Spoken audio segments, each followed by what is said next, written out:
Hola, muy buenas tardes para todos. ¿Me copian? ¿Me escuchan, por favor? Hola doctor, ¿qué tal? Hola, doctor. ¿Qué tal? Ana, Francisco,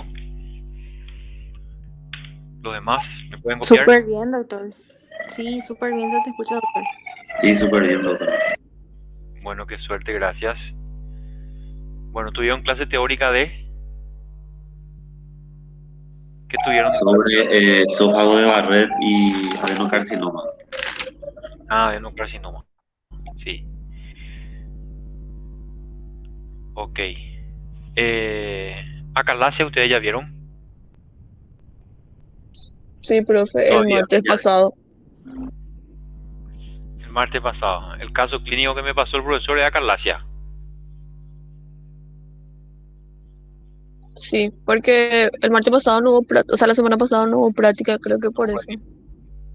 Ya, Solo teoría. entiendo, entiendo. Bueno, voy a compartir con ustedes la pantalla.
Bueno, vamos a empezar. Por favor, si puede leer. A ver, Karen, ¿está Karen? ¿Me escuchas? Doctor, Karen Sí. está con el tema de su alta. Ella estaba con COVID y estaba internada y ahora está con el tema de su alta. Y sale, termina todo con eso y ya va a estar disponible. Ya, ya, ya. Bueno, tienen que prender sus cámaras, chicos, para poder continuar.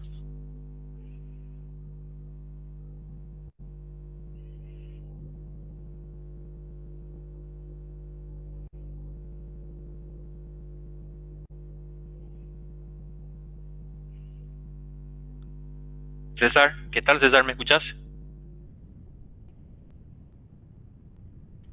Sí, doctor, te escucho. ¿Qué tal? Bueno, ¿puede leer, por favor? Puede Claro. empezar la discusión clínica. Ok. En algún momento me voy a acomodar. Bien, es un paciente de sexo masculino de 65 años, es agricultor, casado y procede de Villa del Rosario. No tiene celular y no refiere el número de cédula.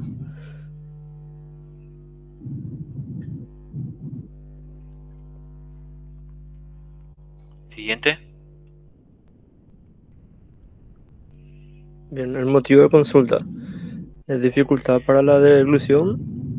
Los datos son aportados por el paciente y merecen fe. Refiere que desde hace 10 meses presenta dificultad para la deglución de alimentos sólidos. Hace 2 meses también presenta dificultad para la deglución de líquidos, además de pérdida de peso de aproximadamente 7 kilogramos. Muy bien. ¿Qué te parece hasta ahí la historia clínica, César? Anda tu cámara, César. Sí, pero un momento. Mi internet no está muy lento. Seguro se está aprendiendo.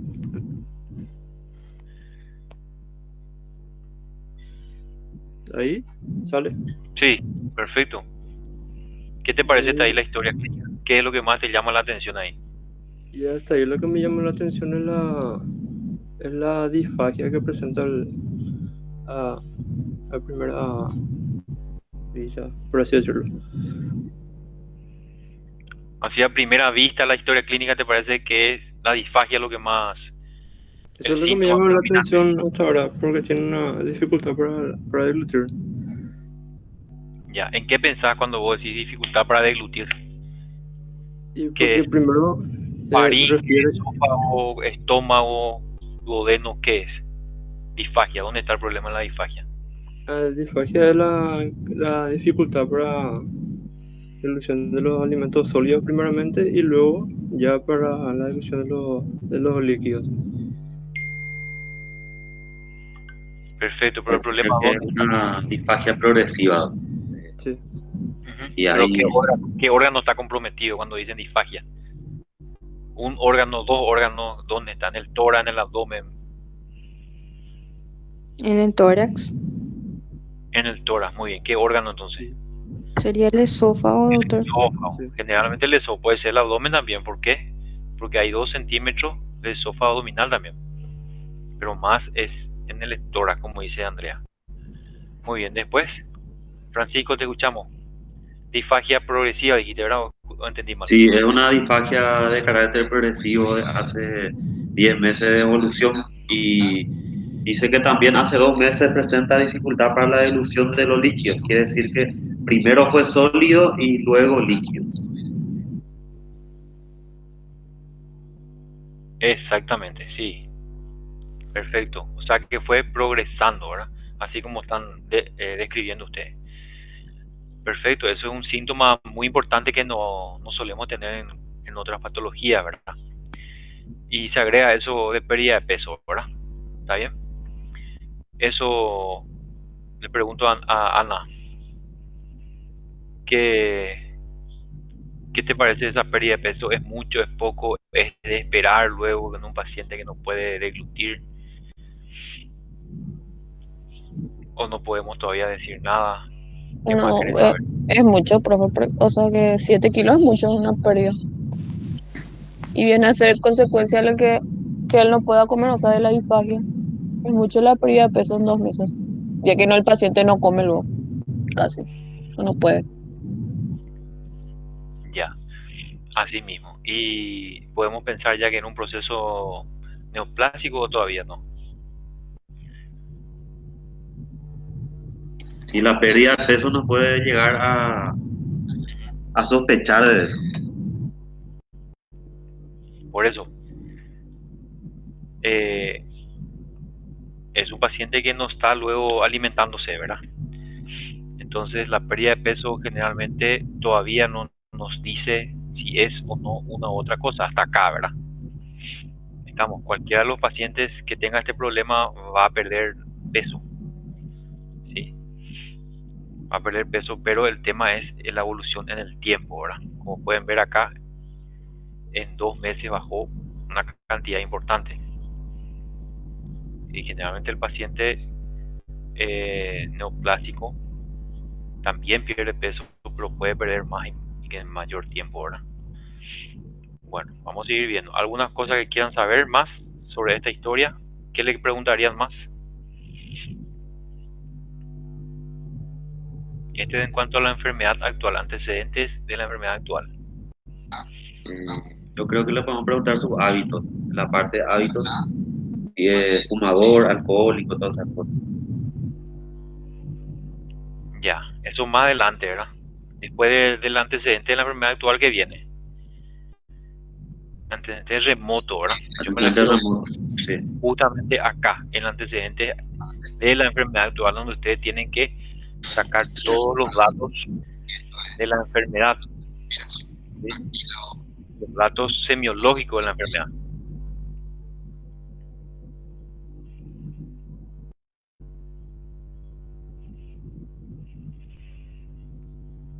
Que es la odinofagia, por ejemplo. El dolor a la deglución.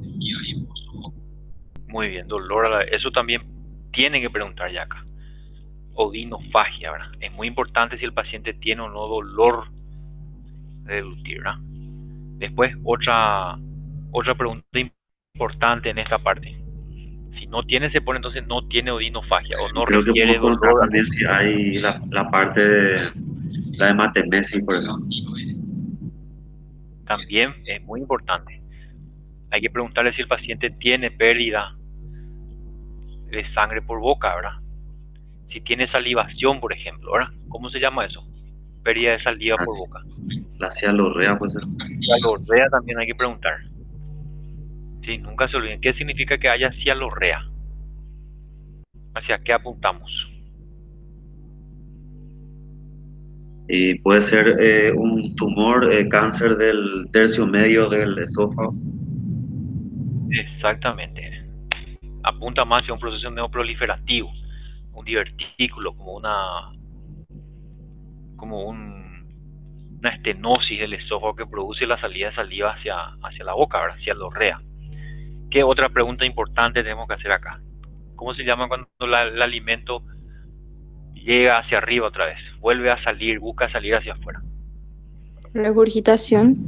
Regurgitación, ¿verdad? ¿Dónde vemos regurgitación? ¿Quién tiene regurgitación? Los pacientes que presentan reflujo gastroesofágico. Eso, puede tener reflujo gastroesofágico o no. Eso es importante que yo escriba si tiene o no. O sea, que quede en la historia clínica que yo le pregunté también si hay reflujo o si hay pseudo regurgitación, ¿verdad?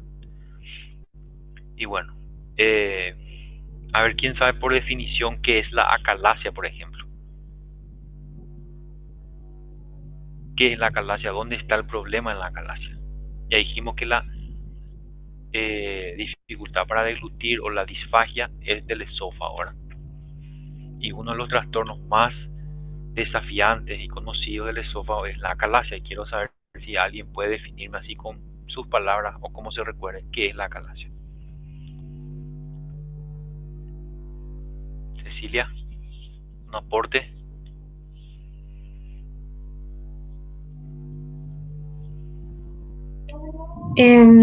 Acalasia era cuando había un trastorno en la movilidad del esófago, en el peristaltismo, si mal no me recuerdo. Sí, un trastorno funcional entonces Funciona. en el movimiento peristáltico. ¿Otra respuesta? ¿Alguien que quiera agregar algo? ¿En dónde está el sería problema? cuando se producen daños en los nervios del esófago, doctor. Y en consecuencia el esófago se va a paralizar y se va a dilatar con el tiempo. Entonces, finalmente va a ir perdiendo su capacidad de empujar la comida hacia el estómago. Perfecto, muy bien. Te faltó algo nomás. ¿En qué parte de los nervios del esófago? Revisen su libro, lean. Pueden leer su libro. Un daño a nivel del plexo mientérico. Es el plexo mientérico de Auerbach, ¿sí? Las terminaciones ganglionares, así como el megacolon que vamos a ver más adelante, hay a ese nivel, ¿sí? Una denervación prácticamente, ¿sí? Entonces viene a ser un trastorno motor del esófago, ¿sí? Prácticamente debido a la obstrucción funcional al nivel de la unión entre el esófago y el estómago, o sea, en el esfínter esofágico inferior. Y está abreviado, ¿verdad? Entonces, tenemos lo que estamos describiendo nosotros, disfagia, ¿sí? Puede haber sin problema pseudo regurgitación o regurgitación cuando hablamos de esta patología de la acalasia, ¿verdad? Y hay, por supuesto, cuando hablamos de la fisiopatología o de dónde viene el problema, nos encontramos con este problema de la denervación del plexo mientérico de Auerbach, ¿sí? Hay una degeneración del nervio vago. Ustedes recordarán que el nervio vago pasa del abdomen, del tórax al abdomen, al lado del esófago, ¿sí? En el hiato esofágico. torácico pasa al abdomen, el nervio vago izquierdo que está a la izquierda se hace anterior y el nervio vago que está a la derecha se hace posterior. O sea, están íntimamente adheridos al esófago. Entonces el nervio vago también está afectado. El plexo esofágico también está afectado. Eso produce un proceso inflamatorio, que hay problemas para el tránsito, ¿sí? Como dice el compañero con sus palabras, impiden que haya un vaciamiento esofágico. Muy bien. Para resumir nomás, seguimos. ¿Puede seguir, por favor?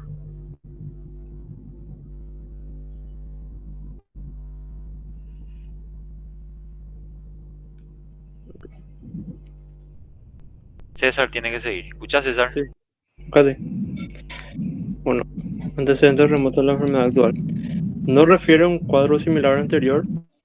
Los hábitos fisiológicos en alimentarios son normales hasta la aparición de los síntomas mencionados. Niega acidez y pirosis. Esporádicamente presenta regurgitación. Y en lo urinario refiere nicturia, niega hematuria y otros síntomas.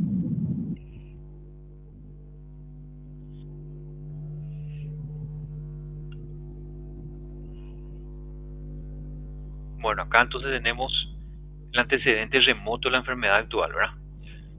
Categórico, acá tenemos que niega cuadro similar anterior, ¿verdad? Nunca tuvo este episodio este paciente, ¿sí? Nunca tuvo este episodio. Prácticamente todo normal, ¿sí? Acá no descarta que tenga algún problema para alimentarse, por ejemplo, ¿sí? Hasta que aparecen los síntomas. Obviamente no hay acidez, pirosis, esporádicamente presenta regurgitación. Bueno, ¿cómo se le va a preguntar al paciente si tiene acidez con nuestros términos? A ver, Ahí decimos, doctora. Buajay, ¿verdad? Buajay, no puedo yo preguntar al paciente ¿tiene acidez?, ¿verdad? Tenemos que saber llegarle al paciente y preguntarle, ¿verdad?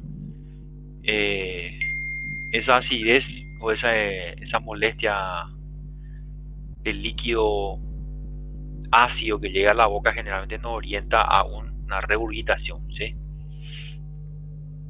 ¿Y qué es la pirosis, Cecilia? Niega pirosis, dice, ¿verdad? Niega acidez, niega pirosis. ¿Qué es la pirosis? Pirosis es sensación de quemazón ¿Dónde? a nivel del tórax. ¿Dónde específicamente? A nivel retroesternal, Acá ¿verdad? en el cuello. Sí, así mismo, pirosis. Esporádicamente regurgitación, dice al final, o sea que no sabe referir de alguna manera si tiene o no eso. Bueno, y así vamos construyendo. Vemos, por ejemplo, hábitos que no tienen nada que ver con nuestra disfagia o con nuestra dificultad para deglutir, como la nicturia. Andrea, ¿qué es nicturia?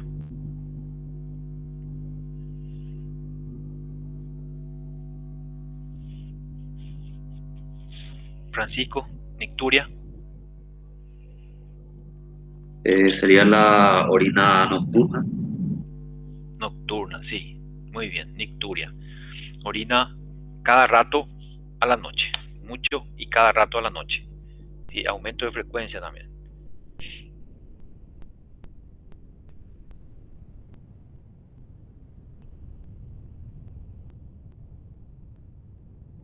César, seguimos.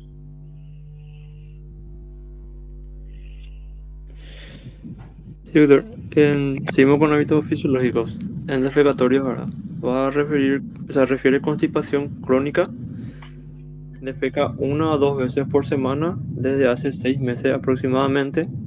Y niega últimamente y utiliza laxantes. Niega melena, mejor dicho. Viciosos, no fuma, es bebedor social, toma mate desde hace 12 años. Francisco, acá está tu sugerencia, hábito fisiológico, ¿verdad? ¿Qué te parece? ¿Qué te llama? Sí, ahí podemos ver, doctor, que efectivamente no fuma, bebedor social, dice.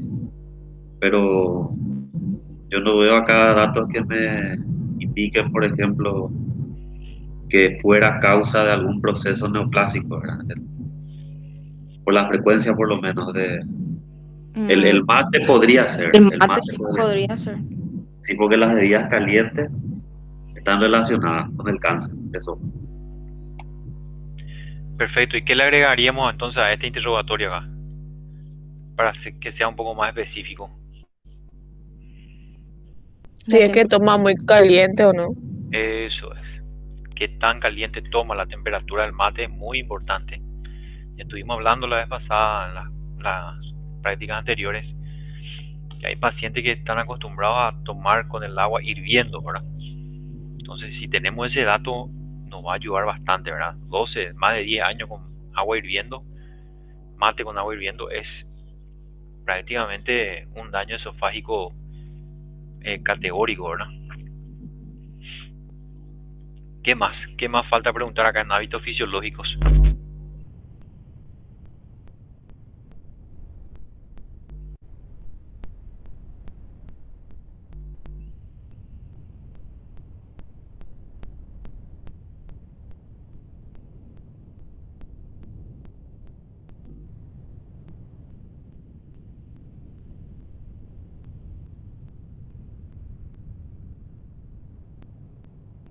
Ya preguntamos alimentarios, urinarios, ¿sí? Defecatorios, viciosos. Acá, por ejemplo, en alimentarios, ¿sí? Hay algo muy importante en cuanto al consumo de carne, ¿sí? ¿Qué relación tendríamos que preguntar acá? ¿Qué les parece? Y el asado contiene sustancias cancerígenas. El nombre químico no recuerdo bien cómo es, pero podemos hacer un proceso neoplásico el consumo de asado muy quemado, la carne muy quemada. Exactamente, los asados y los ahumados tienen una tendencia para los procesos neoplásicos, pero por ejemplo, ¿quién tiene aversión a la carne roja? ¿Qué pacientes tienen aversión a la carne roja? El paciente con cáncer, doctor. Sí, los pacientes, muy bien, que presentan generalmente un proceso neoplásico, presentan esta aversión. Yo puedo también eso preguntar y escribir ahí, ¿verdad? Y ustedes pueden ver que casi hasta ahora, por ejemplo, puede ser o no un cáncer, ¿sí? Puede ser una calasia o un cáncer, ese es nuestro mayor desafío, ¿sí? Hablamos de disfagia y tenemos todo un abanico de posibilidades. Una patología benigna y otra una patología maligna, ¿verdad? Entonces, prácticamente el interrogatorio va igual y me quedo con algunos datos patognomónicos. Por ejemplo, el descenso de peso es mucho más marcado en un paciente neoplásico, ¿verdad? Sin embargo, en los casos de patología benigna o de trastornos de la motilidad es un descenso un poco más discreto, ¿sí? Y todos esos datos vamos a ir descartando, ¿verdad?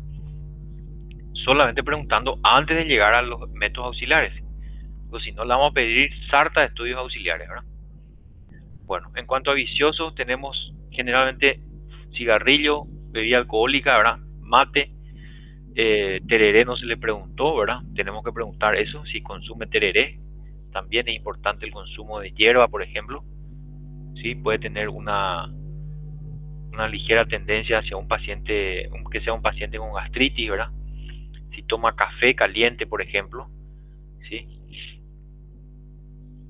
Bueno, y si es bebedor social, ¿qué tipo de bebida toma? También es importante, ¿sí?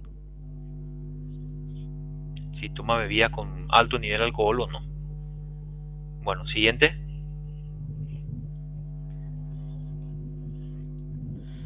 El examen físico. En el cuello, a la inspección no se observa tumoraciones y no se palpa adenopatías. En el tórax encontramos de conformación normal, sin ruidos agregados a la auscultación. En abdomen lo encontramos blando, depresible, indoloro, no se palpan tumoraciones, no hepato ni esplenomegalia, o sea que no se hallan ninguno de los dos. Y al tacto rectal, la próstata está aumentada de tamaño.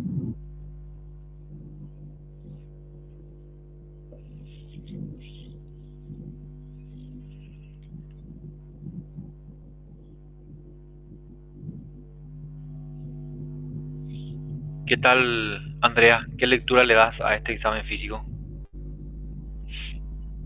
¿Algo positivo que te llame la atención? ¿Algo que quieras preguntar a un paciente que tiene dificultad para la deglución? ¿Sí? Bajó de peso, no sé si es un paciente neoplásico o sí o no, ¿verdad? En el examen físico tenemos esto.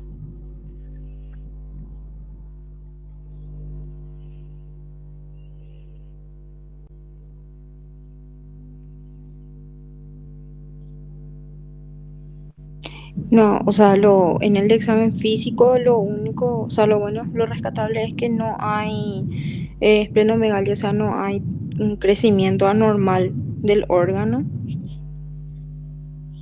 Y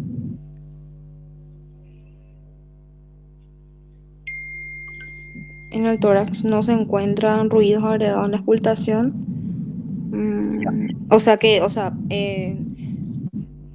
No sé cómo explicar, pero creo que en el pulmón, por ejemplo, se escucharía si hay un problema o algo así. Muy bien, en el examen físico, ¿qué es lo que van a buscar ustedes? Porque tienen un paciente que tiene, ¿me copian? Sí, Sí, doctor. Un Sí, paciente que doctor. tiene un problema en el tórax, y el tórax es una caja osteomuscular donde yo no puedo ir a palpar el esófago, como no es como el abdomen, ¿verdad? Prácticamente está oculto, ¿verdad? Otra vez se van a valer el interrogatorio. Sí, ustedes lo que van a buscar son signos que indiquen gravedad de un avance en la enfermedad. Por ejemplo, estridor laríngeo, ¿verdad? O cambio de la voz, ¿verdad? O signos de broncoaspiración, por ejemplo, ¿sí? Son órganos y sistemas que están de alguna manera con mucha relación en la anatomía, y ustedes no pueden ir, como yo les digo, a meter el dedo y palpar el esófago, no le va a doler el esófago, no tenemos eso, ¿verdad? Tienen que otra vez buscar datos de los órganos que están al lado, que están relacionados. Por eso ustedes van a ir a preguntar, ¿sí? Si pueden haber signos y síntomas respiratorios, como qué, por ejemplo, ya les dije recién. ¿Qué signo respiratorio va a tener un paciente que tiene mucha regurgitación, por ejemplo, o reflujo, mucho reflujo?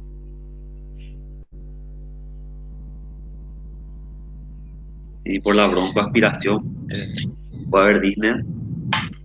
Bien, disnea, después. Esa es la inspección. Después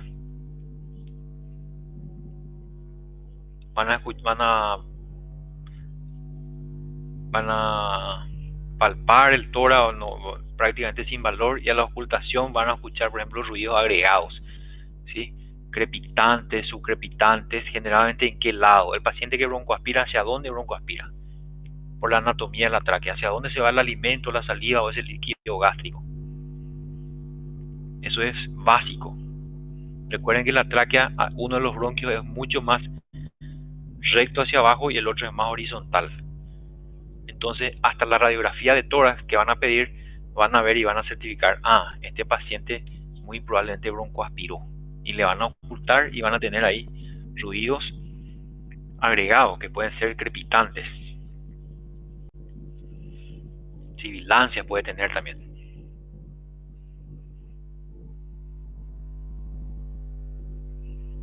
Del lado derecho generalmente, ¿sí? El bronquio es mucho más declive a la derecha y van a tener todos esos síntomas respiratorios hacia la derecha, ¿sí? Otro dato importante que pueden tener al examen físico es la disfonía, ¿sí? La irritación del ácido gástrico, ¿sí? Puede haber, ustedes pueden entender de que un paciente con trastorno de la motilidad gastroesofágica o falta de cierre del esfínter esofágico inferior en algún momento va a tener regurgitación, y generalmente ocurre después de comer mucha comida, de una ingesta copiosa, ¿sí? Cuando hablamos de un trastorno de la motilidad o de acalasia, ¿sí? No así en un paciente neoplásico, ¿sí? El paciente que tiene este problema generalmente utiliza muchas almohadas para dormir a la noche, ¿sí? Otro dato importante: ¿cuánta almohada utiliza? ¿Desde cuándo? ¿Sí? puede acostarse totalmente, no puede. Dirigir un poco el interrogatorio hacia esa faceta. ¿Alguien se acuerda otra cosa que yo voy a encontrar al examen físico? Todo está dirigido hacia el aparato respiratorio prácticamente, ¿sí? Si a la orrea ya dijimos. Sí, al examen físico también le van a mirar al paciente y van a ver que tiene una excesiva pérdida de saliva por la comisura labial. También es importante en el momento de examinar al paciente que yo me fije en eso, ¿sí? Clarito, de la cialorrea. Halitosis. ¿Qué es la halitosis, César? Entonces sería el mal aliento, ¿verdad? Mal aliento, muy bien. ¿Por qué se produce este mal aliento, esta halitosis en un paciente con problema esofágico? Y podría ser por el reflujo de los alimentos o más bien por la úlcera que pueda estar ya instalada en el esófago.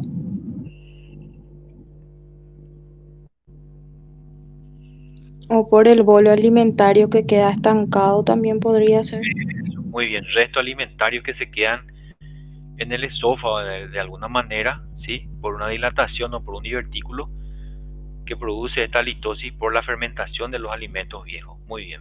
Generalmente va más hacia ahí la halitosis. El síntoma que dijiste, César, más bien es por por reflujo gastroesofágico, ¿sí?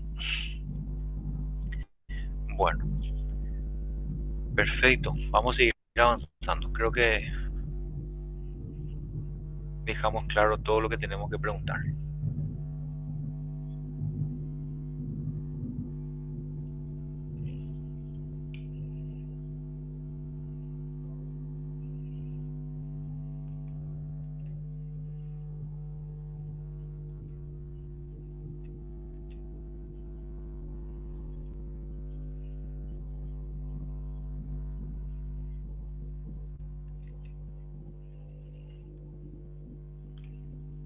Te escucho, César. Aspecto general y signos vitales. Es un paciente adulto mayor de sexo masculino, lúcido, colaborador, ubicado en tiempo y espacio, adopta en el lecho el decúbito dorsal activo indiferente, normosómico, delgado, impresiona ser portador de una afección crónica, presión arterial 140/90 miligramos de mercurio, pulso 88 por minuto, frecuencia respiratoria 20 por minuto y la temperatura axial de 37,2.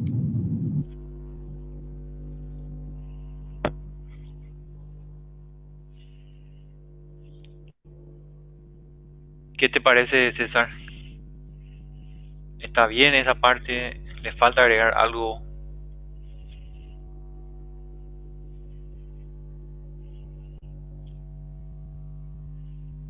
Y tiene una ligera hipertensión arterial también. Pero eso podríamos preguntarle si es que es luego una persona hipertensa y que lo tiene también familiares así, o si ese sería su rango normal para él, porque en diferentes personas puede variar también. Bueno, antes del examen físico, acá donde dice hábitos fisiológicos, ¿sí? Después de hábitos fisiológicos hay un apartado que sería antecedentes patológicos personales, ¿sí? Que nuestro descriptor de nuestra historia clínica no tiene. Nosotros ahí tenemos que preguntar eso, ¿sí? Todo eso nosotros tenemos que preguntar antes del examen físico. Nosotros pasamos acá al examen físico y acá donde dice hábitos fisiológicos inmediatamente tenemos que hablar sobre APP, antecedentes patológicos personales. ¿Y cuáles son las patologías básicamente que tenemos que preguntar? Hipertensión, diabetes. Exactamente, hipertensión, diabetes.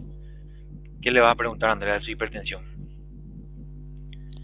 Si con qué se trata, con qué medicamento se trata, podría ser. Perfecto. Si es hipertenso, conocido o no, ¿sí?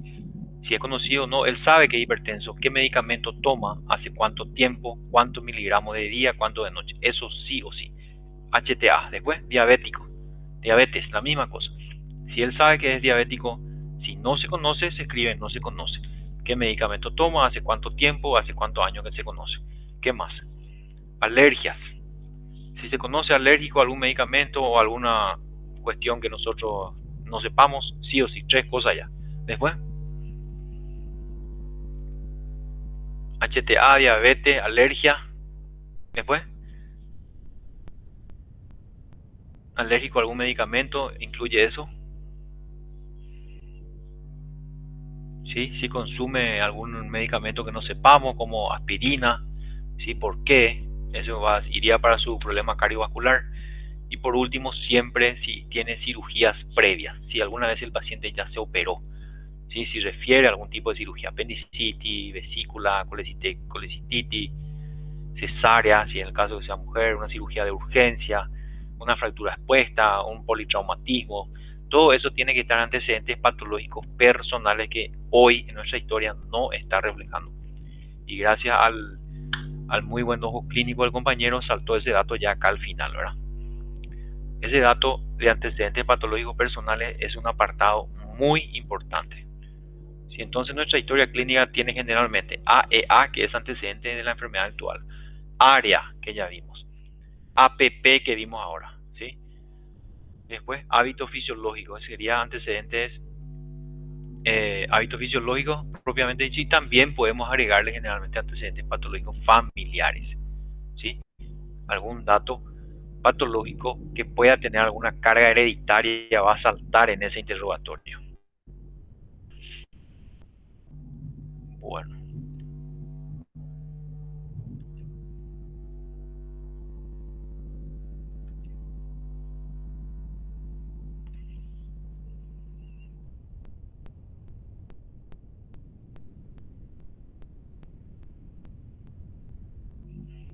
Acá en aspectos generales y signos vitales tenemos entonces que un paciente que está ubicado en tiempo y espacio, ¿verdad? O sea que lo que él nos cuenta tiene sentido, que yo, médico que le estoy interrogando, le creo, ¿sí?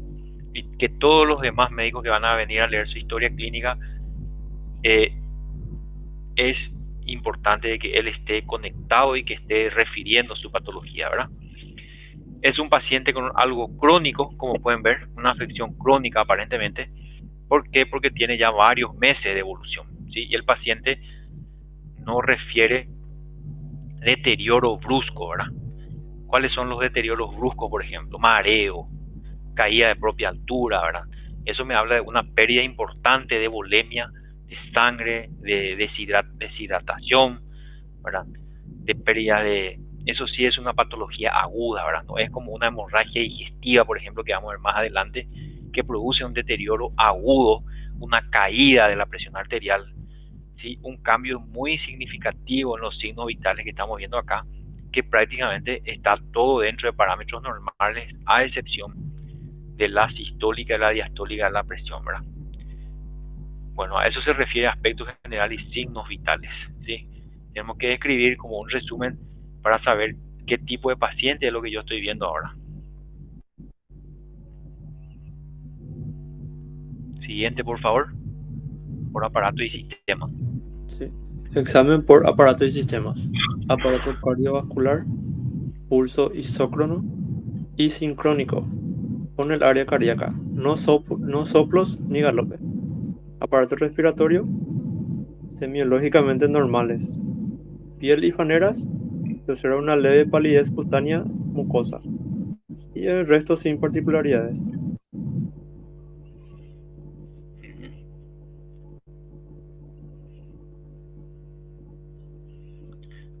Bueno, y acá vemos, por ejemplo, que el examen respiratorio, ¿verdad? Vemos semiológicamente normal, ¿verdad?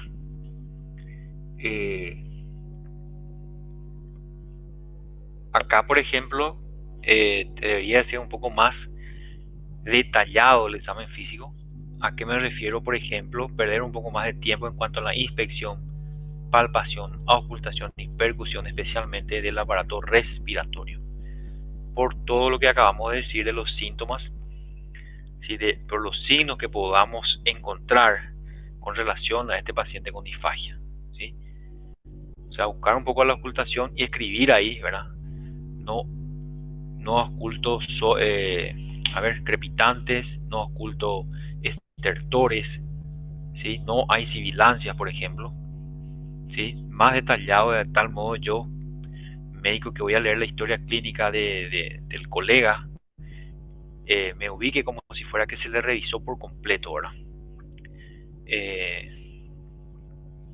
Tratar de describir un poco más el aparato y sistema respiratorio principalmente. Siguiente. Resumen. Paciente adulto mayor de sexo masculino que consulta por un cuadro de 10 meses de disfagia a sólidos y luego a líquidos, con pérdida de peso de 7 kilogramos aproximadamente. Conoce la vinchuca pero no sabe si fue picado por ella. Que al examen físico no se encuentran datos de interés, excepto estigmas de pérdida de peso y leve palidez cutánea mucosa.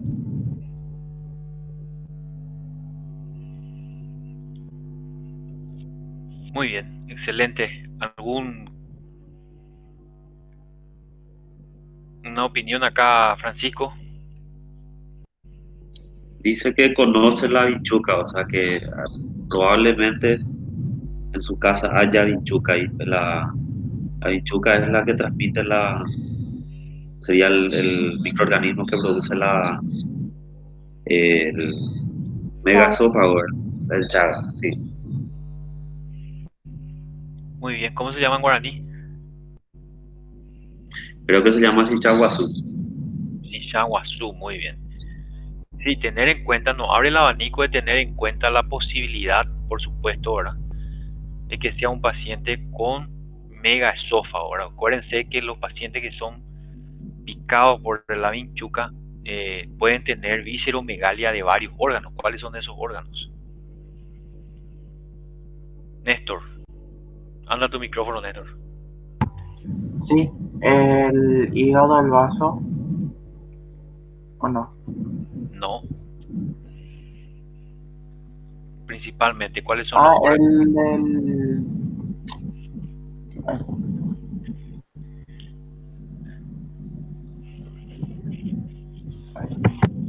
¿Quién la ayuda? Cecilia, ¿cuáles son los órganos que afectan la Esófago y colon. esófago, colon? ¿Qué más? Falta uno. No, pero sí Corazón. cardiomegalia. Corazón, esófago, corazón y colon. ¿Sí? O sea que este paciente, si yo sospecho de que tiene alguna patología como megaesófago, va a saltar durante el examen físico algún problema del examen físico. Por ejemplo, el corazón, el área cardiovascular no va a estar ajeno a tener algún problema al examen físico. Voy a ocultar soplo, galope, va a tener dificultad, va a tener problemas de bomba. ¿Qué significa eso? Que va a tener edema de miembros, por ejemplo, ¿verdad? Va a tener insuficiencia cardíaca, por ejemplo, ¿verdad?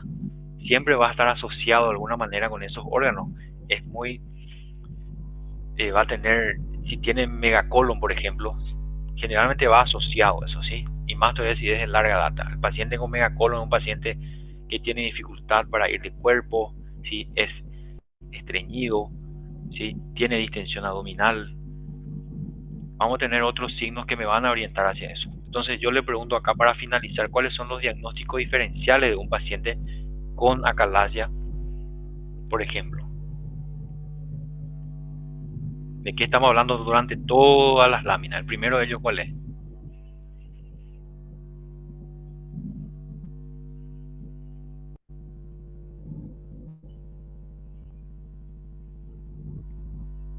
Tengo que diferenciar benigno de maligno, le dije. Entonces, primer diagnóstico diferencial de la acalasia, ¿qué es? Adenocarcinoma de esófago. Muy bien, CA de esófago. Después, otro.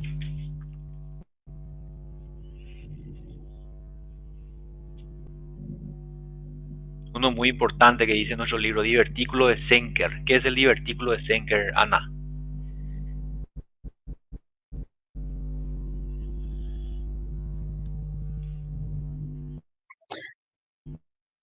Sería lo que, O sea ¿Te que acordás? ocasiona dificultad para deglutir y eso.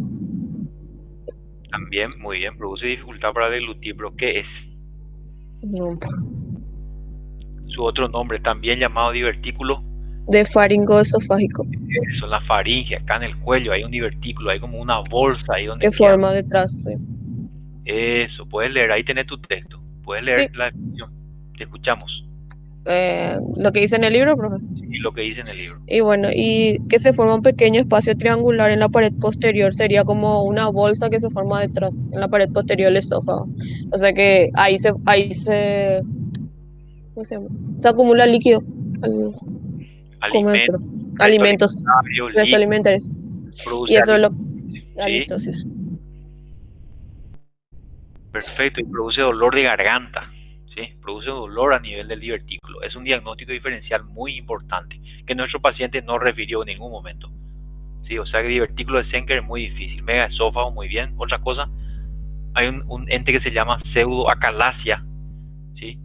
Que le parece mucho a nuestra acalasia que estamos viendo ahora, ¿sí? Pero se diferencia por no tener tanta agresividad.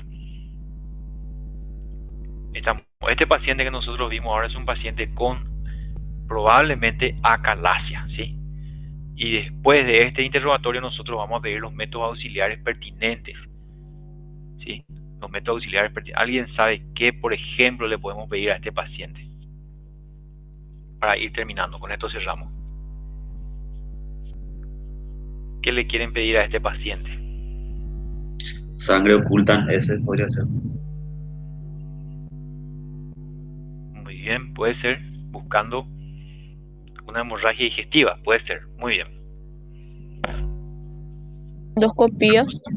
La endoscopía es uno de los goles estándar para saber si es o Sí, no. Sí, otra cosa. porque eso ayuda a diagnosticar, creo, lo así.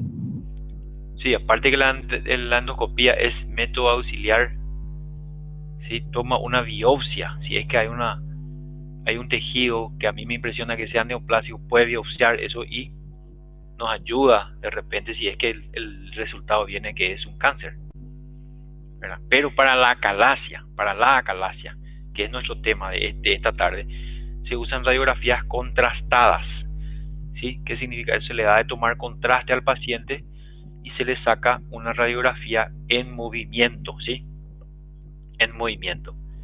O sea que se ve el trastorno esofágico con sus peristaltismos desordenados y la falta de tonismo del esfínter esofágico inferior con una radiografía contrastada. Sí, generalmente se usan las radiografías con contraste y la endoscopía en estos casos. Yo ya salté todo lo que ustedes, obviamente a un paciente que vamos a meter en el hospital le vamos a pedir primero grupo sanguíneo, laboratorio, hemograma, CRASI, glicemia, urea, creatinina, todo el perfil renal, ¿sí? Vamos a pedirle una radiografía simple de tórax para ver si hay problemas pulmonares, como recién estuvimos explayándonos hablando de la probable neumonía por broncoaspiración. Y lo que nos va a dar la certeza rápida o no es esto último que yo le estaba diciendo, ¿sí? La radiología y la endoscopía. Y bueno, con esto terminamos, chicos. Vamos a recuperar la clase que nos falta el otro lunes. Vamos a tener que dar 2 clases pegadas y otra clase a la tarde seguramente. Y con eso ya nos ponemos al día. ¿Está bien? La idea de esto es que ustedes interactúen, ustedes conversen, pregunten, hablen y que no sea algo monótono y aburrido. Profe, una pregunta. En hábitos, el cocido es tan común que la gente toma. ¿Sería un factor de algo o no? Sí, depende de la sintomatología del paciente, ¿verdad? Si el paciente tiene mucha acidez, muchos problemas de reflujo gastroesofágico, la hierba puede ser laxante, ¿sí? Y más todavía el grado de calor, la temperatura del líquido, ¿verdad? Esos dos siempre. La temperatura nomás es lo que causa más daño a la mucosa del epitelio esófago gástrico, en la unión específicamente, ¿sí? Entiendo. Gracias. Muy bien, si no hay otras preguntas, les libero. ¿Está todo bien? Sí, Hasta luego, doctor, Tony, todo bien. gracias. Muchas gracias. Muy bien, hablamos el otro lunes. Chau, chau. Chao, chao, doctor. Doctor, ¿me vas a poder enviar la clase de hoy? La historia clínica, sí, Sí, sí. no hay problema. Dale, No hay problema. gracias, doctor. Chao, chao.